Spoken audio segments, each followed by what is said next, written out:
Okay, if there's one thing I learned from watching devlogs all the time is that I should be deciding and polishing the base mechanics of my game first before doing all the supplementary stuff such as the levels, enemies, and collectibles. So about that, I didn't do either of them.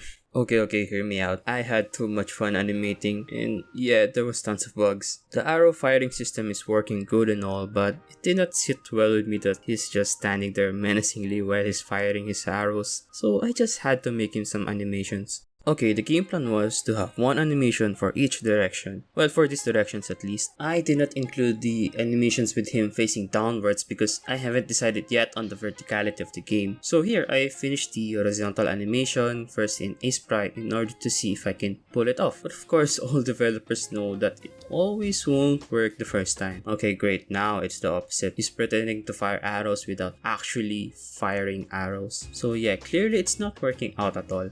But I soon realized that I needed to make an animation tree. You see, before I had these preset animations on the animation player, and then I will just play them whenever I enter a state. But you see, with the firing animation, it has 3 stages: the initial, charging, and the release. But doing the transition from initial to the charging is too hard to do using only if conditions. But with the animation tree, I can just simply set the charging animation to autoplay after the initial firing animation has ended. And it also turned out that I really need to use the animation tree so I can easily map an animation on a specific direction, which again would be extra work if I do it purely from code. So now it's time to refactor the animation system. And yeah, of course, as usual, bugs will pop out, but you know, as they always say, nothing beats hard work and crying and putting as much random solutions as you can, hoping that code will work. Okay, now it's working well. Well, it was back to how it was before, so I just have to slot in the new firing animations to the animation tree and voila, it is working. Now all that is left to do is to finish the other animations. It is a very hard process. Basically, I'm learning all these stuffs all at the same time. Game dev, pixel art, animation. It's fun, but making something on your own really takes a lot of patience. You know, that's why I'm proud on how the animations eventually turned out. They're not the best, but I like them. But there was a problem. Remember the state machine from the last devlog? I realized that I don't plan on making the character fire arrows while moving. So I should have a firing state, which I don't. So yeah, I had to code another state, and after I made those changes and slight changes to the animation tree, which is sorry, it's kinda convoluted now, but I think the overall transitions of the animations between states are much more smoother. Also, somebody pointed out in the comment section that the character feels too slippery, and actually he even moonwalks from time to time, and I thought that this will be an easy fix, but this bug drove me crazy, and maybe I should just turn it into a moonwalking game or something. But it was bugged because of 2 reasons. I didn't handle my walking inputs very well, and second, the walking animation was looping for a whole second, and so even if I handle the transitions, it would still wait for the whole second to finish even if the animation was only 6 frames long. But now, thankfully, it is much more smoother. To wrap up, I worked on the animations primarily, and if you think about it, these are not really the core stuff that I should be working on. But you know, I enjoyed making these animations, and it's fun seeing them come to life on the game screen, and I'm still in the process of learning stuffs. So I think enjoying the process, enjoying the adventure is the most important thing. Having a plan and a schedule is important, which of course I also have, but you know, do what you want to do. And yeah, this is the end of this devlog, and I hope you enjoyed it. I'm actually excited on further developing the mechanics of this game, and that will be the topic of the next devlog. So if you're interested, consider dropping down a like and a sub. And I also like to thank all of you guys because we reached 500 subs, yay! The overwhelming support I have been receiving for the past months was out of this world. Many have expressed their support for the game and the channel, and some of you even suggested a bunch of game mechanics. And to that, once again, thank you, and I'll see you on the next one.